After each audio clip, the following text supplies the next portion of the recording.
Okay, एक minute, voice check कर लो एक बार। चलो ठीक है। सर आप बोलिए। हेलो, थोड़ी देर आईफोन दिखाई दे रहा है। हाँ ठीक। पर्दा लगा दो। नहीं ये तो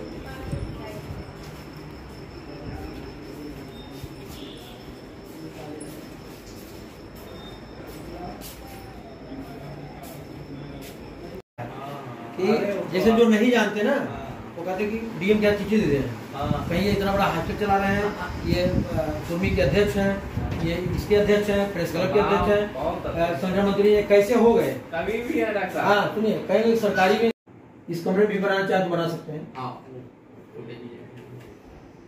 भैया कमरे में ले सकते हैं। हाँ वो थोड़ा सा हॉस्पिटल ये कमरा हॉस्पिटल का, हॉस्पिटल का हाथ में बांध लीजिए।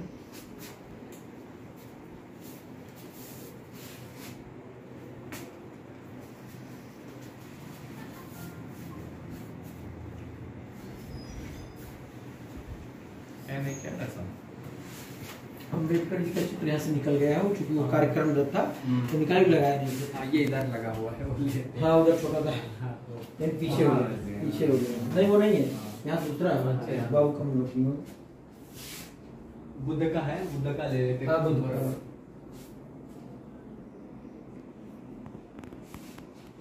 ओम का तो कोई मार लेगा तो मेरा दिया लाके।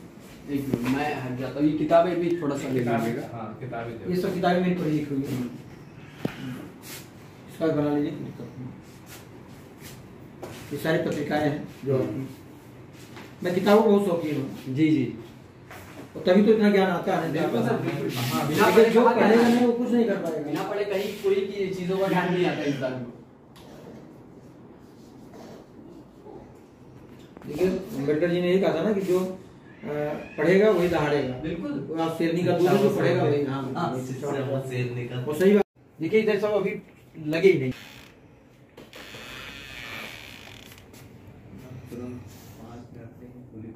इधर भी लिखा है, फोटो ले लीजिए। मैं कहना चाह रहा था नहीं तो आगे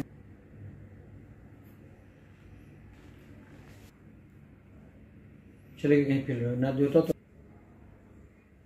इधर फोटो ले लीजिए।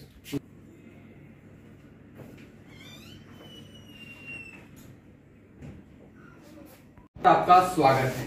इस वक्त हम उत्तर प्रदेश के बस्ती जिले में हैं और बस्ती जिले में हम आपसे एक ऐसे खास व्यक्ति की मुलाकात करवाने जा रहे हैं जो उत्तर प्रदेश में अपने सामाजिक कार्यों से जाने जाते हैं, जिनकी प्रशंसा जिले के कई अधिकारियों के समेत राज्यपाल तक साहब इन्होंने की थी और आज वह व्यक्ति हमारे साथ में है। मैं स्वागत करना चाहूंगा डॉक्टर वी.के.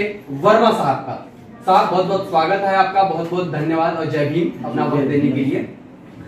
सर हम आपसे यह जानना चाहते हैं कि हम जब इस उत्तर प्रदेश का मुआयना कर रहे थे तो हमारे साथियों ने हमें आपसे परिचित करवाया और आपके सामाजिक कार्यों के बारे में हमें बताया। रुचि हुई कि आप जैसे व्यक्ति के साथ में हमें वार्तालाप करेंगे और ये जो आपका सामाजिक कारवा है, ये जो आप समाज की जो सेवा कर रहे हैं, इसको और लोगों तक हम हमारे चैनल के द्वारा उसको पहुंचाने का काम कर रहे हैं। तो सर हम पहले आपसे यह जानना चाहेंगे कि आप जो ये सामाजिक कार्य चला रहे हैं, इसकी क्या प्रेरणा है और आपके मन में यह जो विचार आया है समाज सेवा करने का, ये किस तरीके से आया है? वर्मा साहब। सर्वप्रथम तो मैं सभी लोगों को प्रणाम करता हूँ, जय भीम, नमस्कार। और आज इस चैनल के माध्यम से आपने मेरा साक्षात्कार कर रहे हैं तो इस चैनल को भी मैं हूँ। और इसके बाद आपने पूछा, बेटा मैं शुरू जब बचपन में ही पढ़ रहे थे तो हमको ये लगा कि समाज सेवा करना ही जीवन का अभिष्ट अंग होना चाहिए, क्योंकि समाज सेवा ही ऐसा कार्य है जो यहाँ मृत्यु लोक में, ये मृत्यु लोक माना जाता है, यहाँ कोई जो भी आदमी आया है उसको एक दिन जाना है। तो मेरे समझ आया कि यहाँ कुछ लेकर आए, जो भी आया वो लेकर जाएगा नहीं। तो मेरी एक लाइन है छोटी सी कि मित्रों हर पल को जियो हर पल अंतिम मान, अंतिम पल है कौन सा कहा जाए। रोड पे चल रहे एक्सीडेंट हो गया, मर गए, कोई याद नहीं करेगा। तो जो भी हम समाज में करके जाएंगे वही लोग याद करेंगे। इसी से मुझे प्रेरणा मिली और हमारे जो आदर्श हैं, भीमराव अम्बेडकर हैं, महात्मा बुद्ध हैं और जितने भी लोग हमारे महापुरुष हैं उनको याद करते हुए, उन्हीं से प्रेरणा लेते हुए मैंने ये काम शुरू किया। देखिए सर, आपने तो कहा कि बाबा साहब और तमाम महापुरुषों से आपको, और ये हमारे समाज का गर्व भी है। एक सवाल मेरा यह भी है कि सर, जैसे मुझे जानकारी मिली कि आप 150 बेड का अस्पताल चला रहे हैं और वहां भी आप कोई फीस नहीं लेते, कोई बेड चार्ज नहीं लेते, तो ऐसे में आपकी जो सेवा है इसमें कहीं ना कहीं कठिनाई या तो जरूर आती होगी, उस बारे में बताइए। नहीं, देखिए कठिनाई तो आती है, लेकिन कोई भी काम करो तो कहीं कहीं से वो हो ही जाता है। जो अगर हम किसी भी काम करने के लिए अगर सोच लिए हैं वो काम जरूर पूरा होता है। मैंने शुरू से ही जब भी आया, मैंने पहले बताया कि मैंने आज तक सरकारी नौकरी 98 में लोक सेवा आयोग से मुझे मिल रही थी, मैंने नहीं किया। फिर जब बस्ती जनपद में मुझे नौकरी मिली तो मैंने यहाँ सरकारी नौकरी किया, और 1989 से मैं इस क्षेत्र में आया हूँ, मेडिकल क्षेत्र में। और तब से इस गोटवा जैसे ग्रामीण अंचल में, यहाँ पहले जब 89 में आया तो यहाँ कुछ भी नहीं था, तो मैं एक क्लिनिक छोटा सा खोला, फिर एक प्राइमरी स्कूल खोला। तो क्लिनिक साथ साथ बढ़ता गया, प्राइमरी स्कूल भी बढ़ता गया, प्राइमरी, फिर जूनियर, कन्या जूनियर यहाँ नहीं था, कन्या जूनियर मैंने खोला। फिर बालिका इंटर था, गौतम बालिका इंटर, गौतम बुद्ध, मुरारी देवी बालिका इंटर, मुरारी देवी मेरी माँ का नाम है। मेरी माँ इस दुनिया में नहीं है, और उनसे भी प्रेरणा लेते हुए मैंने इंटर कॉलेज खोला बालिकाओं के लिए। आज इसमें दोनों पुरुष मतलब बालक का इंटर कॉलेज और बालिका दोनों है, 2 जूनियर है और एक मतलब प्राइमरी स्कूल है। और इसके बाद फिर जब क्लिनिक बढ़ता गया, लोग हमारा साथ देते गए, पेशेंटों की संख्या बढ़ती गई, तो 5 bed, 10 bed, 15 bed, 20 bed, 100 bed, फिर आज ये 150 बेड का अस्पताल है, जो पूरी तरह से निःशुल्क है। क्योंकि मेरी माँ पहले ही स्टार्टिंग में मैंने क्लिनिक किया, तो उसके बाद वो एक्सपायर हो गई पैरालाइज से, तो मैं सोचा कि पैरालाइज का ही डॉक्टर हूँ। तो मैंने लंदन तक की पढ़ाई की, तो पैरालाइज का स्पेशलिस्ट बना। उस समय में लगभग 65 लाख से ज्यादा मरीज में अपने अस्पताल से, और 10 लाख से ज्यादा सरकारी अस्पताल ले चुके हैं। जिला अस्पताल में आयुष विशेषज्ञ के पोस्ट हुई इसमें। और अपनी माता जी जो पिटे हुए, मैंने ये काम शुरू किया पूरे जीवन कम से कम दूसरे के माता पिता को मैं ठीक कर सकूं, मेरे माता तो नहीं तो दूसरे माता पिता जी को मैं ठीक कर सकूं, इसके लिए मैंने पूरे आजीवन ये व्रत लिया कि मैं कभी फीस नहीं लूंगा और कोई बेड चार्ज नहीं लूंगा। दवा का न्यूनतम चार्ज लेते हैं, जांच का न्यूनतम चार्ज, जिससे कि अस्पताल, हाँ, जो उससे अस्पताल चलता रहे। तो अस्पताल में ये होता है, जैसे आपने कहा कि कहाँ से संचालित होता है, दिक्कत होती है।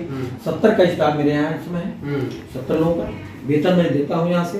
ये जो दवा मंगाते हैं, उस दवा में जो भी कंपनी आती है, मतलब उसे न्यूनतम उनसे बताते हैं अपनी पूरी बात, वो जितना कम से कम बच देते हैं, जो उसकी बचत होता है उसी से मेरा होता है। जी, बहुत बड़ी बात कही डॉक्टर साहब आपने कि मानव सेवा ही इस हमारे जीवन का पहला उद्देश्य होना चाहिए। ऐसे में हमने कोरोना काल भी देखा, और हमारे साथियों ने बताया कि कोरोना काल में आपने किस तरीके से जनता की सेवा की। गरीब लोगों को कहीं ना कहीं, जहां पर बड़े बड़े अस्पतालों को कहीं ना कहीं बाहर फेंक दिया जाता था, आपने उन लोगों को पनाह दी। और ऐसे में जहां पर कोरोना काल में इस अवसर को, जहां लोगों ने कमाई का जरिया बनाया था कोरोना काल को, उस समय आपने इतनी बड़ी प्रेरणा लेते हुए काम किया।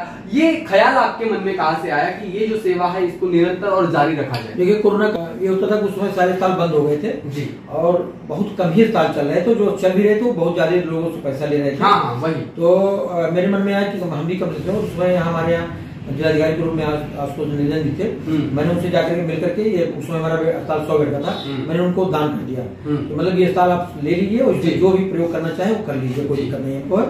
लेकिन उन्होंने इसका रखा, लेकिन प्रयोग नहीं किया, इसलिए कि उन्होंने कहा कि आप गरीबों की सेवा करते हैं, तो मैं जब बहुत इमरजेंसी समझूंगा तो लूंगा, नहीं तो मतलब बेटी में रहेगा।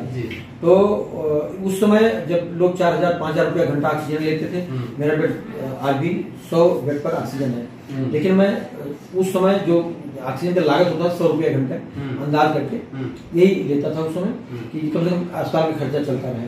और लोग 4,000-5,000 लोग लेते थे। जी, बिल्कुल। 500 से 1,000 आईसीयू का मैं लेता था एक दिन का, जबकि लोग 10 से 15,000 बिल्कुल बेड पर डे होता जी लेते थे। तो मेरे ख्याल में गरीबों की सेवा करना ही मेरे जीवन का मतलब अभिष्ट अंग है। और समाज में मैं अपने आप को सार्वजनिक संपत्ति घोषित कर चुका हूँ कि लोग जिस बारे में चाहें, जैसे चाहें, मेरा प्रयोग कर सकते हैं। जी। तो मैंने पहले बताया कि आप रोड पे चल रहे, एक्सीडेंट हो गया, मर गए, खत्म, कोई याद नहीं करेगा। किसी को बहुत धन्ना सेठ है, इस बार लाखों रुपए, अरबों, जिस दिन एक्सपायर हो जाएंगे, मर जाएंगे, उनको कोई पूछने वाला नहीं है जी। तो हम चाहते हैं कि जो मैं कमाऊं और मेरा परिवार खुश रहे, मित्र रिश्तेदार खुश जी। रहें और जो बचे वो समाज में लगा। सूत्र को मानते हुए मैंने जीवन में अपना काम शुरू किया, उसी रास्ते पर चल रहा हूँ। आपका एक पहलू हमें यह भी मिला कि आप एजुकेशन में भी अच्छा काम कर रहे हैं और आपका पैरामेडिकल इंस्टीट्यूट है, इंटर कॉलेज के माध्यम से आपने बच्चों को कहीं न कहीं इतने कम इसमें आप जो संचालित कर रहे हैं वो अपने आप में बहुत बड़ी बात है। ये एजुकेशन सेक्टर में आपको काम करने का ख्याल कहाँ से आया सर? देखिए, ये ग्रामीण अंचल है, यहाँ इस क्षेत्र में कोई भी विद्यालय पहले तक प्राइमरी स्कूल हुआ करता था, तो मैंने सोचा कि क्षेत्र में एक अच्छा सा स्कूल खोला जाए। तो मैंने प्राइमरी से लेकर इंटर कॉलेज तक व्यवस्था किया, जो एकदम न्यूनतम फीस पे चलता है जी, कि अध्यापकों का खर्चा आ जाए खाली न्यूनतम। और पैरामेडिकल कॉलेज में मैं आया तो फार्मासिस्ट हमारे यहाँ है 50 सीट, आयुर्वेदिक जीनम 50 सीट, होम्योपैथी 100 सीट, सभी उत्तर प्रदेश सरकार के द्वारा मान्यता प्राप्त है। एलोपैथी डी फार्मा है, अभी और प्रोसेस में है और कोर्स प्रोसेस में है, उम्मीद है जुलाई से प्रारंभ होगा। ये सभी जो सरकारी चीजें तो वही मैं लेता हूँ, उससे ज्यादा कुछ नहीं लेता हूँ, कि मतलब मेंटेन रहे। और जो बच्चे बंगलौर जाते थे डी फार्मा करने के लिए, एमडी करने के लिए, बाहर जाते थे, लखनऊ दिल्ली कहाँ जाते थे, जो गरीब आदमी किराया नहीं दे सकता वो कहाँ जाएगा? बिल्कुल, वो कम से कम इस ग्रामीण क्षेत्र में रह करके पढ़ लेगा, कम से कम अपनी जीविका चलाएगा आदमी इस समय में। तो मैं इसी लोगों से प्रेरणा लेते हुए ये काम करता हूँ। लेकिन एक हमारा एक ख्याल होता है कि सामाजिक जीवन में हम काम तो कर रहे हैं, लेकिन कुछ लोग हमें इस तरीके से देखते हैं, कई आरोप भी होते हैं समाज के उन लोगों के द्वारा जो आपके काम के विरोध में होते हैं। ऐसे में आप उन लोगों को क्या जवाब देना चाहेंगे? देखिए, विरोध जो अच्छा काम करता है उसका विरोध होता ही है। तो विरोध करने से हमारा जो हम अच्छे रास्ते वगैरह चल रहे हैं तो उससे मेरा कोई नुकसान नहीं होगा। नुकसान होगा लेकिन सब परेशान होता, पराजित नहीं होता। तो मैं इसी को उद्देश्य मान करके चलता रहता हूँ, काम करता रहता हूँ। जिस तरह से देहात में लोग कहते हैं कुत्ते भूखे रहते हैं, चलती रहती है, तो मैं अपना काम करता हूँ। इस काम से जो कुछ कोई करता है इस काम से निकाल देता हूँ। मुझे किसी कोई चिंता नहीं, मैं सही काम करता हूँ, गलत कभी करता नहीं, इसलिए कभी किसी चीज की परवाह नहीं करता, ना कभी डरता हूँ जी। हम आपके जैसे ऑफिस में भी क्लिनिक में बैठे हैं, हमें बहुत सी तस्वीरें आपकी दिखाई दे रही है, जिला कलेक्टर के साथ में, अधीक्षक के साथ में और राज्यपाल जी के साथ में भी आपकी तस्वीर है, का सम्मान हुआ है। एक ये जो सच में दिलचस्प हो और हमारे दर्शकों को देखने में और सुनने में मजा है। देखिए, राज्यपाल महोदय ने मुझे 6 लोगों को गोद दिया था मैंने जी, और हर साल मैं लेता हूँ कम से कम 10 से 12%। मैं रोटरी क्लब का अध्यक्ष भी रहा हूँ। मतलब समाज सेवा तो करता हूँ, एक तो अस्पताल मेरा बहाना है। मैं अस्पताल के माध्यम से, रोटरी क्लब के माध्यम से और तमाम संस्थाएं उसके माध्यम से मैं समाज की सेवा करता रहता हूँ। जहाँ जिस रूप में मुझे मदद करने, जैसे ठंडक हुआ तो कंबल बंटवा दिए 1000 जो जिसके गाड़ी में रखे रहते हैं, रास्ते में चलते गए और जो मिला उस लायक उसको उतर करके गाड़ी देकर निकल। मतलब कोई दिखावटी में नहीं करता। गर्मी में जहाँ पानी जरूरत है पानी दे दिए। मतलब जिसको अंतिम व्यक्तिगत जो गरीब आदमी है, मान लो दवा का है उसका पैसा नहीं, मैं निःशुल्क इलाज करता हूँ उसका। तो इस तरह से कोई माध्यम नहीं है। मतलब जितने माध्यम मिल जाए हमको काम करने के लिए, सेवा करने के लिए, वो सभी माध्यम में अपनाता हूँ जी। तो राज्यपाल महोदय ने मुझे, आनंदीबेन पटेल जी ने सम्मानित किया था। क्षय रोग के रोगियों को गोद लेने के लिए मुझे करियर में आई किया और मुख्यमंत्री चिकित्सा अधिकारी महोदय ने रिकमेंड किया था कि उन्होंने सेवा किया, तो उन्होंने इसको सम्मान किया था। तो इससे मुझे सम्मान, देखिए हम काम करते हैं लेकिन नहीं करते हम उसको सम्मान मिले। लेकिन जब कोई भी कार्य करता, अच्छा काम करता तो उसका लोग समीक्षा करते हैं। तो उससे मुझे देश विदेश, थाईलैंड, दुबई, श्रीलंका, नेपाल, मतलब मुझे कुछ नहीं, थाईलैंड, मुझे कुछ नहीं पता है कि कहाँ इंग्लैंड, कहाँ मुझे सम्मान मिल चुका है। और मैं लगभग काफी देशों का दौरा भी कर चुका हूँ। तो मैं जहाँ भी जाता हूँ मुझे सम्मान मिलता है। लोग समीक्षा करते हैं, सम्मान देते रहते हैं। मुझे हमको लगता है कि 400-500 सम्मान लगभग मिल चुके हैं। और अपने देश में भी हमको लगता है कोई प्रदेश नहीं बचा होगा जहाँ सम्मान मिलते हैं। और सर मेरा एक सवाल ये भी रहेगा कि इस उत्तर प्रदेश की अगर हम खासकर बात करते हैं तो स्वास्थ्य व्यवस्था की जो सरकारी अगर क्षेत्र देखते हैं तो बड़े ही हमको उसमें कोई व्यवस्था नहीं दिखाई देती, कोई जो व्यवस्था होनी चाहिए प्रॉपर वो नहीं दिखाई देती। अगर आपको कभी ऐसा मौका मिलता है तो आप सरकार से क्या अपील करना चाहेंगे कि इस स्वास्थ्य व्यवस्था में क्या क्या बदलाव होने चाहिए? देखिए, स्वास्थ्य व्यवस्था में चूंकि हम उससे भी जुड़े हैं तो मैं यही कहना चाहूंगा कि जो भी सरकारी व्यवस्था हो वो सुदृढ़ हो, मजबूत हो, और जहां भी जो चीज उपलब्ध सरकार द्वारा कराया जाए तो अच्छा है, और लगभग सरकार काम भी कर रही है उस पर। लेकिन यह है कि सभी काम सरकार पर नहीं छोड़ना चाहिए। कुछ काम आम जनमानस हो या जन सेवा के लोग जो समाज सेवी उनके ऊपर वो भी उनको करना चाहिए, क्योंकि समाज इतना लंबा चौड़ा है, इतने लोग हैं कि सब कुछ उस पर नहीं छोड़ा जाना चाहिए। इसलिए मैं समाज सेवी लोग उनसे भी निवेदन करता हूँ कि वो भी कम से कम जो गरीब हैं, अंतिम व्यक्ति हैं, उस लायक है, उनको इस माध्यम से किया जाए। और आज के जो हम लोग को शपथ दिलाया गया दिल्ली में बात कि हर मरीज का कम से कम पैसे में इलाज हो, निश्चित इलाज हो, बिना कष्ट के हो, वो उसका अपना इस उद्देश्य को अपनाना चाहिए और सरकारी माध्यम से भी सेवा करना चाहिए अगर मौका मिले। और सरकार की है कि हर व्यवस्था सुदृढ़ हो, गरीबों को, अंतिम व्यक्ति तक वो व्यवस्था दिलाए तो अच्छा रहेगा। तो ये थे हमारे साथ में डॉक्टर वर्मा साहब। इनकी एक जो बात है वो बहुत ही पसंदीदा है कि ये जिस क्षेत्र में सेवा करने का मौका मिलता है उस क्षेत्र में जाकर के अग्रसर होकर वो सेवा करने का मौका कभी नहीं छोड़ते हैं। एक महत्वपूर्ण बात ये भी है कि अगर कोई व्यक्ति निरंतर अच्छा काम करता है तो उसके कार्यों का गुणगान स्वयं सरकार करती है, जिसका जीता जागता उदाहरण हमारे सामने वर्मा साहब है, जिनका उस समय के राज्यपाल आनंदीबेन पटेल इनने खुद उनका सम्मान किया था और इनके कार्यों की प्रशंसा की थी। हमारे देश में कई ऐसे डॉक्टर हैं, कई ऐसे लोग हैं जो सिर्फ अपने स्वयं के निजी फायदे के लिए बड़े बड़े अस्पताल बना रहे हैं और गरीब लोगों से, मध्यम वर्ग के लोगों से जो है बहुत बड़े पैमाने पर धन और दौलत उनसे लूटने का काम कर रहे हैं। ऐसे में ऐसे व्यक्ति जो कि निःशुल्क सेवा कर रहे हो, जो अस्पताल चला रहे हो, स्कूल कॉलेजेस चला रहे हो और एकदम न्यूनतम फीस पर, ऐसे व्यक्ति का राष्ट्रीय स्तर पर भी गौरव होना उतना ही महत्वपूर्ण है। मैं आखिरी सवाल सर से लेना चाहूंगा कि सर आप हमारे दर्शकों को क्या कहना चाहेंगे कि जिसकी वजह से आपके कार्यों को देखकर उनको प्रेरणा मिली। देखिए, सभी दर्शकों को मैं ये कहना चाहूंगा कि जो भी लोग समाज सेवा का कार्य करते हैं उनका उत्साह वर्धन करते रहें, उनका विरोध न करें, उनका कुछ न कुछ हमेशा सहयोग करते रहें। सहयोग का मतलब है कि जैसे हम अस्पताल चला रहे हैं तो मेरे पास पेशेंट जो भी आएंगे, जो गरीब जनता है जिसका इलाज कहीं नहीं हो पा रहा, हमारे पास अगर सुविधा है तो हमारे पास भेजें तो उसका मैं इलाज करूंगा। और उनको पॉजिटिव सोच उनकी होनी चाहिए, नेगेटिव नहीं होनी चाहिए कभी। तो पॉजिटिव सोच तो अच्छा होगा, समाज के लिए अच्छा काम करें, उनका भी नाम होगा। और हमारे जो भी तमाम लोग समाज में कुछ काम करके उन्हीं को लोग याद करते हैं। आज डॉक्टर भीमराव अम्बेडकर ने संविधान लिखा तो लोग आज याद कर रहे हैं, और अगर नहीं लिखे होते तो नहीं याद करते। तो देखिए, जो भी काम किया जाता है उसमें कठिनाई जरूर आती है, लेकिन कठिनाई से हमें कभी डरना नहीं चाहिए। सत्य के रास्ते पर चलते हुए समाज की सेवा करें, यही मेरा संदेश है। बिल्कुल, सर ने कहा कि समाज के लिए काम करने का हमारा उद्देश्य होना चाहिए और यह प्रेरणा बाबा साहब डॉक्टर अंबेडकर साहब से सर को मिल रही है। और अंत में मैं यही कहना चाहूंगा कि जिसके मन में अगर अच्छे कार्य करने की प्रेरणा आती है वो अपने आप ही उस कार्य में खुद को झोंक देते हैं।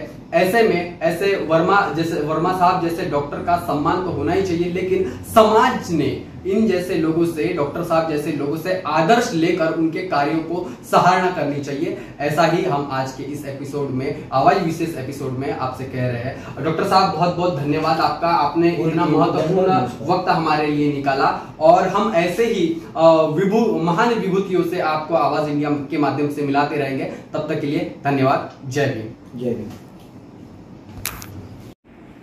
डॉक्टर साहब का एक किताब ले आए जी। डॉक्टर साहब के बारे में एक महत्वपूर्ण पहलू यह भी है कि वह एक उत्तम लेखक और कवि भी है, जिसके लिए उन्होंने कोविड में जिन लोगों की सेवा की थी और सेवा के बाद में सर को जो अनुभव हुए वो अनुभव उन्होंने इस किताब में व्यक्त किए हैं, जिसका नाम है कोविड-19 डॉक्टर वीके वर्मा। इसके बारे में भी हम सर से जानना चाहेंगे। सर, इस किताब लिखने के पीछे की क्या कहानी थी? देखिए, जिस समय कोविड चला तो उस समय मैं आइसोलेशन में ड्यूटी कर रहा था, तो मेरे सामने से वो दृश्य नाच रहा था। तो पहले एक आध महीने मैंने कुछ नहीं लिखा, जब शुरुआती दौर था, लेकिन मुझे लगा कि अब ये लंबा चलेगा तो कुछ करना चाहिए। तो उस समय डेली मैंने प्रारंभ किया, तो एक कविता रात में या जब भी मौका मिल जाता था तो एक कविता डेली लिखता था।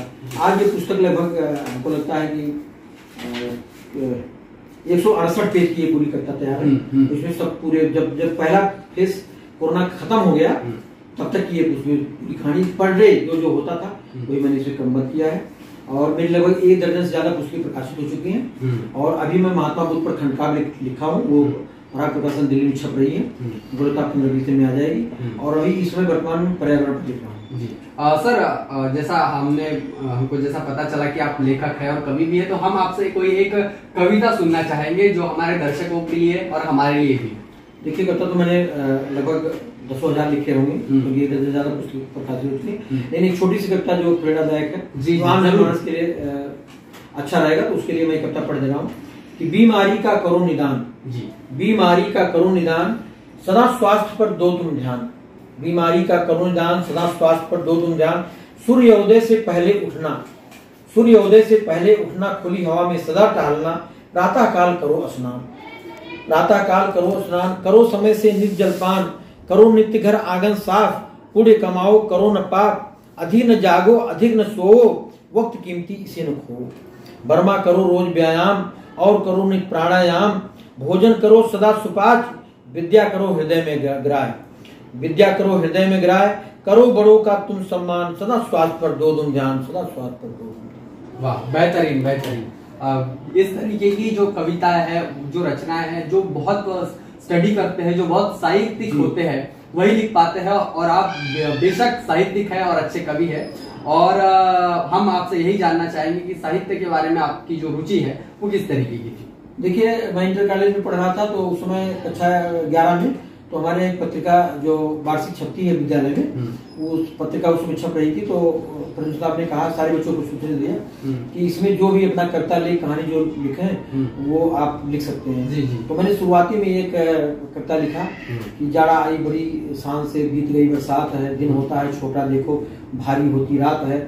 तो इसी कविता को मैंने लिखा उस समय। वो किताब जब उस पत्रिका में छपी तो लोग बहुत प्रशंसा मुझे मिला, तो वहीं से मुझे ये आया कि नहीं कुछ करना चाहिए। तभी से मुझे प्रेरणा मिला। उस इंटरमीडिएट था उसमें, और तब से मैं कुछ न कुछ लिखने शुरू किया। आज लगभग मेरी 1 दर्जन से ज्यादा पुस्तकें प्रकाशित हुई।